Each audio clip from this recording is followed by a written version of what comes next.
A lot of you told us to go visit Lyon, so we did. It was a lot different than Paris or Dijon, so in this video, we're going to tell you what both shocked and surprised us about it. Lyon is the third largest city in France. It's about 1.8 million people if you count the entire metro, so it's a good-sized city. It took us an hour and 36 minutes by train from Dijon. It's 2 hours by high-speed train back to Paris, and it's 2 hours by train to Geneva, Switzerland. It's located just west of the French Alps.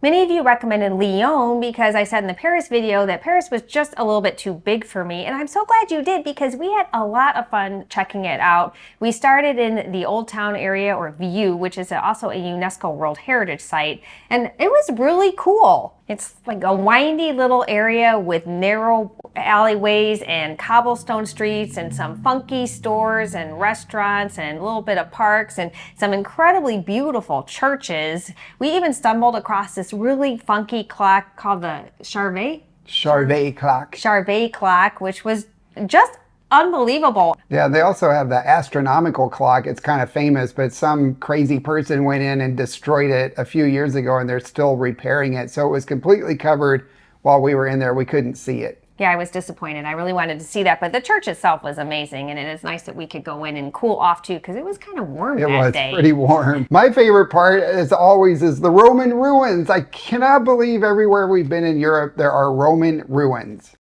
Here we are in Lyon, and this amphitheater was built about 2,000 years ago, and it looks almost just like the one that we walked around in Durrës, Albania. And it's a long ways from here. It's just shocking to me that the Romans built so many things over such a wide area. The ruins in that clip are located kind of north, in the north part of the city, in the first borough. And we kind of stumbled across it, and we're just shocked to see it there. Just this amphitheater, the Roman amphitheater here in this town. But it's not even the coolest one. You actually catch this thing called a funicular. I'm sorry, French people. Anyway, it's a trolley. It is a trolley that goes up to the top, and you can go up into the official Roman amphitheaters up there. There's actually 2 of them. They've been mostly refurbished, and I'm not sure how I feel about that. I kind of like the original stuff better, but some parts of it they still use for concerts, and they were setting up for a concert while we were up there. It's amazing to walk around there and think that, you know, this has been there for 2,000 years, that Lyon was actually a really important part of the Roman Empire. At one point, it had the only mint in the Roman Empire to create the Roman coins. It's fascinating to me. Yeah, it's something I never thought about, like where they actually made and minted their coins. Yeah. Who knew? It was in Lyon. We also took the funicular to Notre Dame, which is located up on that hill, kind of a short walk from the Roman ruins. And we did that on a separate day, and wow, that was amazing too. And the views up there are just stunning. You can walk between the two, so it was kind of expensive. The tickets were what, $9 I think to go up there, but you can go up to one and then walk across the other, and then you can walk down. It's not too bad coming down. I wouldn't want to walk up. Some of those stairs there's a lot of stairs, first of all, and some of them were pretty steep. Yeah, that's the thing about that part of Lyon, is that it can be pretty hilly, and the walk up takes about 45 minutes. So if you're not up to it, then that ride seems pretty reasonable. It does. It was actually really smooth and nice. It was fun. One of the things that has really shocked me about Lyon are these incredible, massive murals. They are so lifelike. We were walking around and I just glanced at this building, and there were some pictures of windows, which I thought were real at first. I had to do a double take and realize that they were beautifully painted. We're still surprised everywhere we go in Europe how easy it is to get around. Lyon is no exception. It's so walkable. The city has nice wide sidewalks and pedestrian bridges over the rivers and some over the railways and the highways. There's walking bridges all over. There are bike and scooter rentals. You can ride a metro or the tram. Those are €2.20 per ride. That's about $2.36. Really not bad. There are several train stations with trains that go all over France and the rest of Europe as well. And of course, there is an airport. It's international, and it will take you all over the place as well.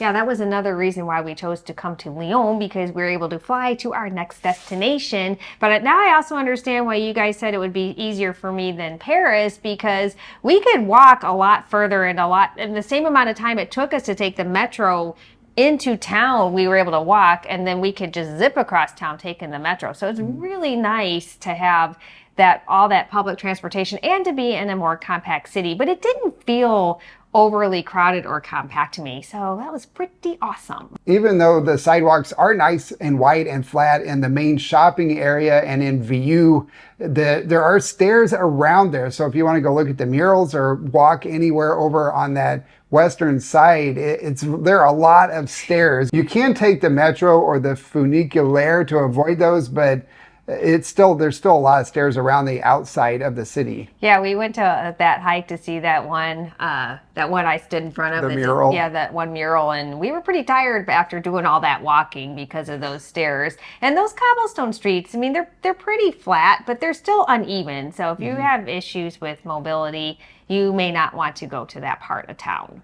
We love architecture. I love taking pictures of it, but Amelia is so fascinated by the blend of it, especially in cities like Lyon. Yeah, I am. I feel like we should have called this video What Shocked Us, Surprised Us, and Fascinated, because there was a wide variety of stuff going on in Lyon. It really does have its own unique vibe, because you've got the classic French, you have more of that funky old town vibe happening, which was the blend of architecture. You've got the Gothic cathedrals, the old cobblestone streets, and then you have all these new modern buildings. It was really interesting. Oh, and there was a lot of retro style as well. That Art Deco. Art Deco. Yes, thank you.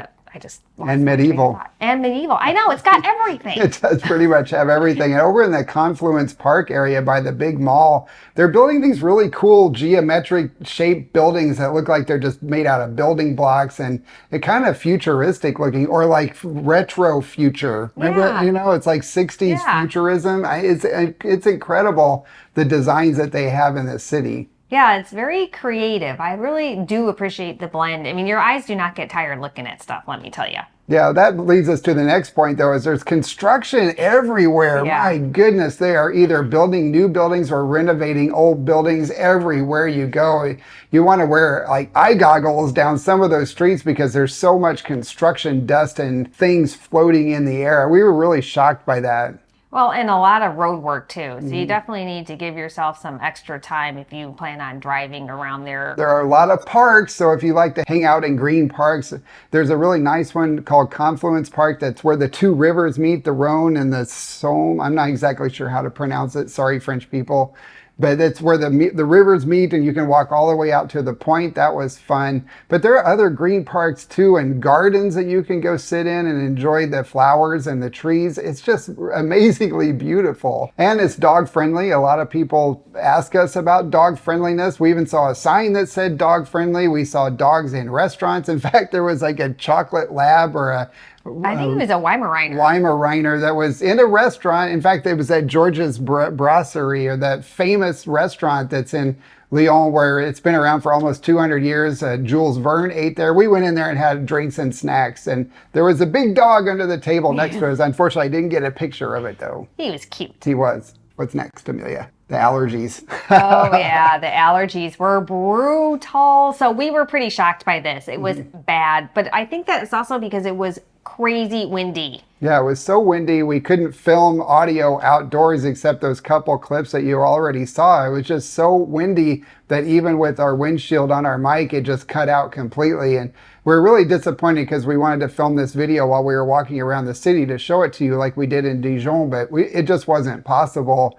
And the allergies in Dijon were nothing. I mean, I went days without even taking an allergy pill, but as soon as we got to Lyon and we got off the train, I started sneezing, and it was bad the entire time we were there. My face was all puffy and my eyes were swollen. It was horrible. I was pretty surprised by the amount of English speakers in Lyon. It felt like it was similar to Paris, although I still just don't expect anybody to be speaking English, but I do appreciate it. However, all the signs are in French pretty much. In the museums, you'll get both French and English, but for the most part, all the signs that are outdoors are going to be in French only, so it does really help you to study that. And it's been our experienced that it is really hit or miss if you're going to get any sort of announcements on the trains in English. Every once in a while we'll hear it in English and in German, but most of the time it was in French. Beer culture. That's another thing that really surprised us. We're in France and we see pubs all over the place and people drinking beer instead of wine. We were really expecting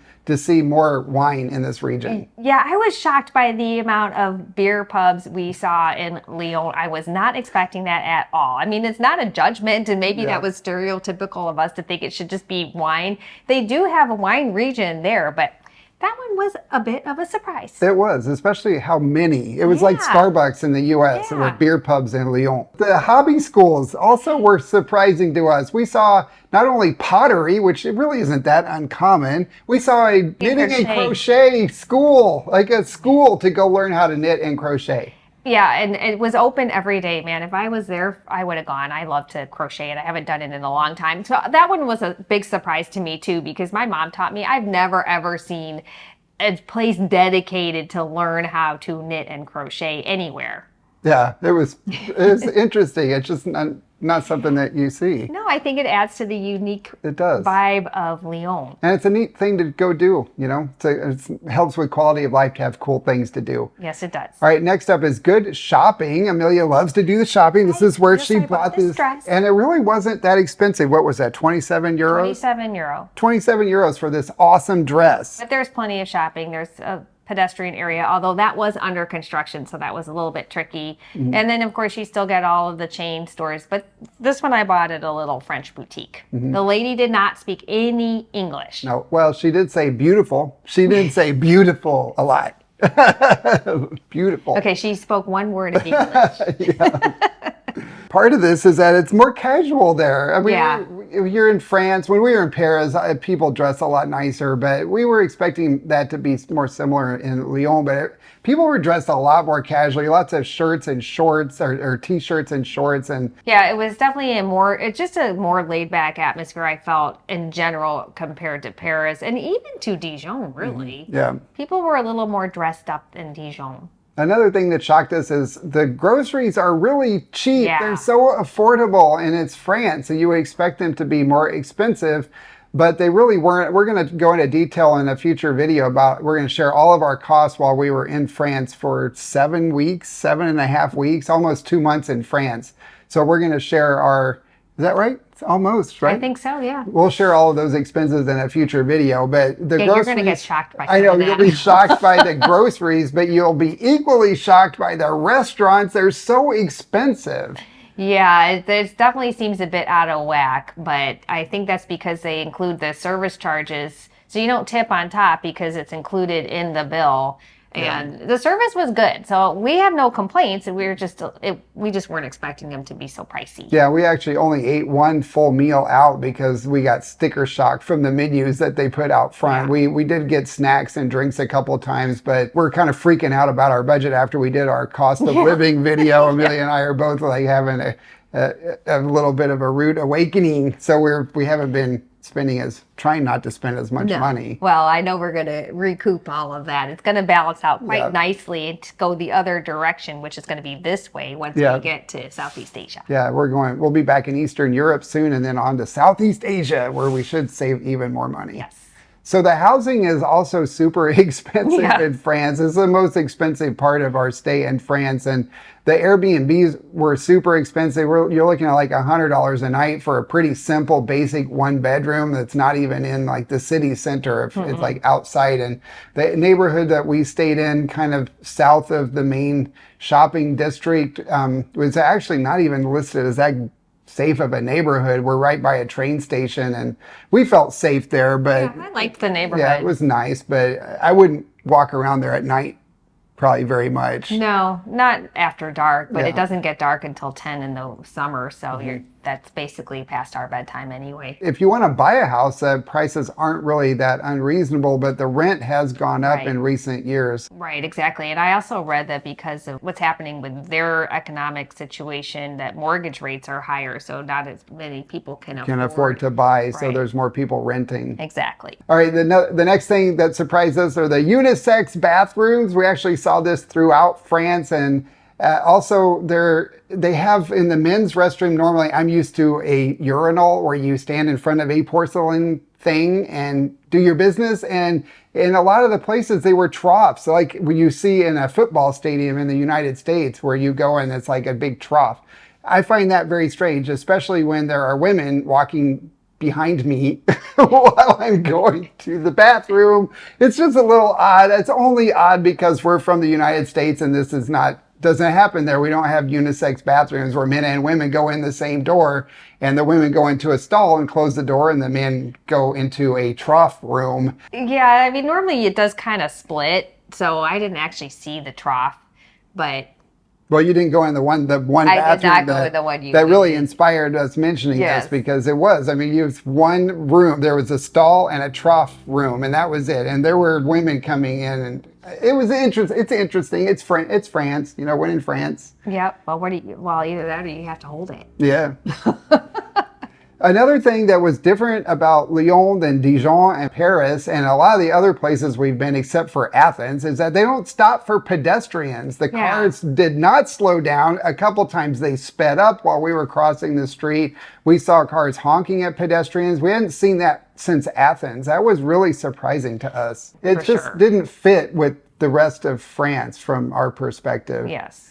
There were also political protests while we were there. They had an election while we were there, and you know, some people were not happy with the results of that, and there was a massive political protest. And unfortunately, the first night we were there, we went out and we took some pictures and saw some sights, and everything was beautiful. And we went out the next day, and it was all covered with graffiti. There were like broken windows, and they were boarding up stuff that had been broken and just vandalized. I mean, it was really disappointing and unfortunate that happened. So, but there was actually quite a bit of graffiti, especially compared to what we saw in Paris and in Dijon. We weren't expecting to see that. It was more in line of like Athens. Not quite as bad as Athens, but you know, more like that. And I wasn't shocked that they had protests because every country, I mean, people protest. That's just the way it is. But it was disappointing to see the vandalism. However, I was impressed and shocked by how quickly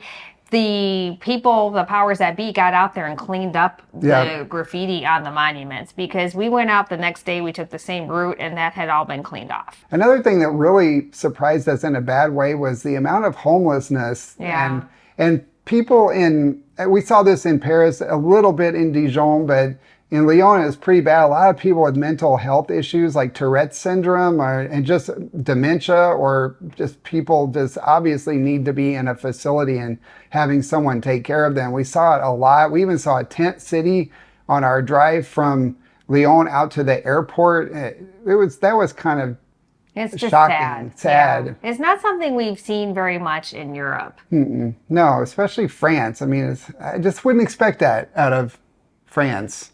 All right, let's end on a high note. Let's talk about how quirky the city was. Like, just roll all of this stuff up into a quirky bohemian feel. Yeah, it was a really fun experience. Completely different than Paris. Completely different than the Dijon. We went to Beaune. That was a whole nother experience. Well, every place is unique, right? And it was fun. It's got a really interesting, fun, quirky vibe. I agree. I liked it a lot. People seem happy there and friendly and welcoming, and yeah, the service was good. We sat down and had a glass of wine someplace. Everybody was so friendly, and it was like they were happy that we were there. Yeah, I mean, as they would make room for us, and I really enjoyed it. I enjoyed the quirky feel to it, and the range of everything to do and see. I think that if you just decide to go to Lyon, you won't be disappointed. I think you're going to be really pleasantly surprised like we were. Yeah, I mean, it was definitely less expensive than Paris in some respects, but it was still more expensive than Dijon. So Dijon was still my favorite. Yeah, sorry, we still love Dijon. It's amazing. Yeah. Let us know in the comments if we missed something that you found shocking or surprising about Lyon. That is all we have for this video. Before you go, leave us a like, please, and we will see you all next time. Au revoir. Au revoir.